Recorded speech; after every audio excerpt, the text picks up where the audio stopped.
Kalau ngomongin soal villain paling kejam di perkomikan Amerika, kita mungkin akan mengingat soal Joker yang tega membunuh anak kecil hanya untuk mengganggu Batman, atau mungkin Thanos yang rela memusnahkan setengah populasi alam semesta hanya untuk mengesankan Mistress Death. Namun, masih ada satu villain lagi yang mungkin kalian belum tahu, yaitu Nemesis. So everyone, inilah dia nonton trivia.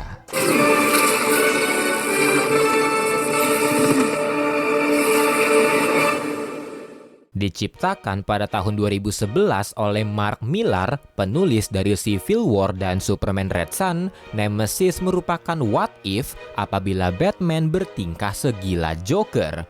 Kalau sekarang mungkin kita kenal dengan Batman Who Laughs, tapi di tahun itu kita punya Nemesis. Kenapa Nemesis bisa dikatakan villain paling kejam di perkomikan? Seperti yang Mr. M mention di awal, kalau Nemesis merupakan Batman dengan otak segila Joker. Jadi bayangkan, ada orang yang sangat kaya, pintar dan jago bertarung, tapi dia menggunakan semua itu untuk memburu dan membunuh para polisi. Mari kita bahas background-nya terlebih dahulu.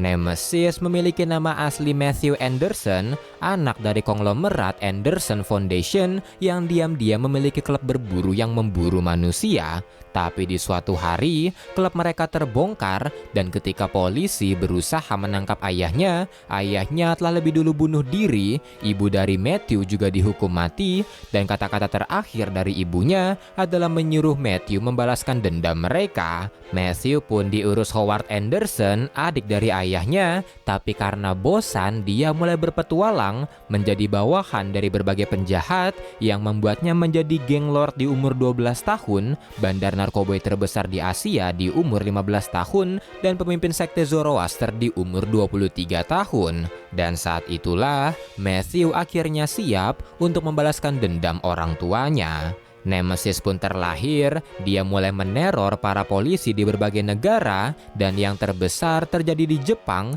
di mana Nemesis menghancurkan sebuah gedung untuk membunuh tim SWAT, serta membunuh inspektur polisi Jepang dengan menabrakkannya ke kereta sebelum kereta itu terjun bebas dan menewaskan ratusan orang. Sejak peristiwa itu, Nemesis merasa dia telah siap untuk mengeksekusi aksi finalnya, yaitu menghadapi polisi yang menangkap orang tuanya, yaitu Inspektur Black Morrow.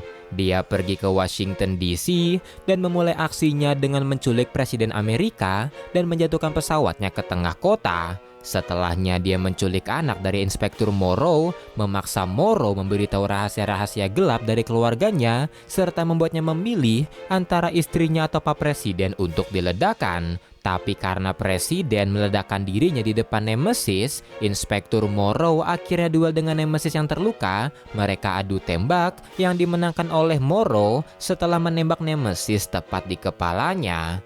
Tapi cerita tidak berhenti di situ, di mana plot twist membagongkan ada di akhir dari komiknya, di mana Nemesis sebenarnya bukanlah Matthew Anderson, dan Matthew Anderson yang asli telah tewas tidak lama setelah orang tuanya mati. Dan semua hal yang terjadi sebelumnya sudah direncanakan atau diprediksi dari 10 tahun yang lalu, di mana Nemesis yang tidak diketahui identitas aslinya hanyalah orang kaya gabut yang ingin menjadi villain, dan sebuah perusahaan mewujudkan itu dengan memfasilitasi Nemesis melakukan aksinya. Kekalahan Nemesis juga sudah diprediksi, keluarnya Morrow dari kepolisian juga sudah diprediksi, bahkan kemana keluarga Morrow liburan setelah mengalahkan Nemesis juga sudah terprediksi dari 10 tahun yang lalu.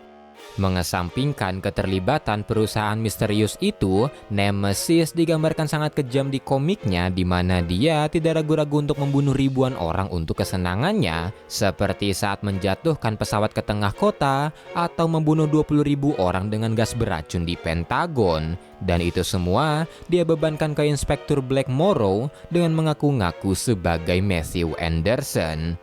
Bukan hanya itu, dia juga membuat Inspektur Morrow mengungkapkan rahasia tergelap keluarganya untuk mengembalikan 2 anaknya yang diculik, di mana rahasia pertama adalah rahasia dari istrinya yang awalnya ingin meninggalkannya karena Morrow partner yang buruk. Rahasia kedua adalah rahasia dari putranya yang ternyata gay, dan rahasia ketiga adalah rahasia dari putrinya yang diam-diam hamil dan aborsi. Dan Nemesis membuat Morrow melakukan itu di depan rekan-rekan polisinya yang merusak harga diri Morrow serta mencoreng reputasinya yang merupakan family man serta seorang Katolik yang taat. Dan setelah membuat Morrow mengungkapkan semua itu, Nemesis juga membuat putri dari Morrow hamil anak kakaknya yang gay serta membuat rahimnya hancur apabila digugurkan.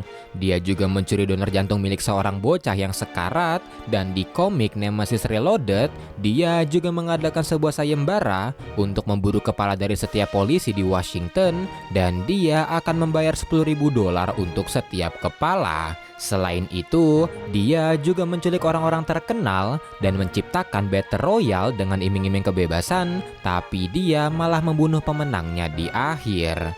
Selain kekejamannya itu, Nemesis juga merupakan villain yang sangat berbahaya karena meski dibantu oleh peralatan dari perusahaan misterius tadi, Nemesis masihlah manusia biasa dan seringkali melakukan aksinya seorang diri hanya mengandalkan kemampuannya. Tapi meski hanya manusia biasa, Nemesis seperti memiliki stamina tanpa batas, di mana dia bisa menghabisi 97 polisi hanya dengan pentungan setelah dipukuli habis-habisan oleh para polisi sebelumnya. Dia juga tidak terlihat lelah meski terlibat pengejaran panjang dengan polisi, bahkan dia masih bisa berenang cukup dalam setelah pengejaran tersebut. Selain kemampuan bertarungnya, Nemesis juga memiliki otak yang sangat cerdas, di mana dia telah merencanakan semuanya, bahkan apabila dia tertangkap. Rencananya sangat sempurna, bahkan terlihat seperti Nemesis bisa menentukan nasib targetnya di waktu spesifik yang ditandai dengan kartu yang sebelumnya dia berikan pada targetnya yang bertuliskan nasib dari targetnya. Seperti inspektur polisi Jepang yang mati pas di jam 10.30, persis seperti kartu yang dia berikan, atau inspektur Morrow yang detak jantungnya masih berdetak di jam 12 malam, seperti yang tertulis di kartunya, meski sebelumnya detaknya sempat menghilang. Dan untuk Morrow, Nemesis bahkan telah menempatkan mata-mata dari 8 tahun yang lalu. Dia juga tahu setiap mata-mata yang Morrow miliki, bahkan memberikan info palsu untuk mata-mata Morrow yang menuntun tim SWAT ke rumah dari Howard Anderson tanpa mereka tahu kalau mereka telah dijebak. Selain pintar merencanakan sesuatu, Nemesis juga ahli dalam menggunakan berbagai senjata, sebut saja pistol, bazooka, bahkan pentungan yang dia gunakan untuk menghabisi 97 polisi. Dia juga jago dalam mengemudi, di mana dia memiliki sebuah mobil yang bisa mengeluarkan motor mirip seperti Batman yang dia gunakan ketika dalam pengejaran oleh polisi. Dan itulah semua penjahat paling kejam di perkomikan duniawi, yaitu Nemesis. Kalau mau nambahin, koreksi, atau saran bisa langsung komen. Thanks for watching. Saya Mr. A. Bye-bye.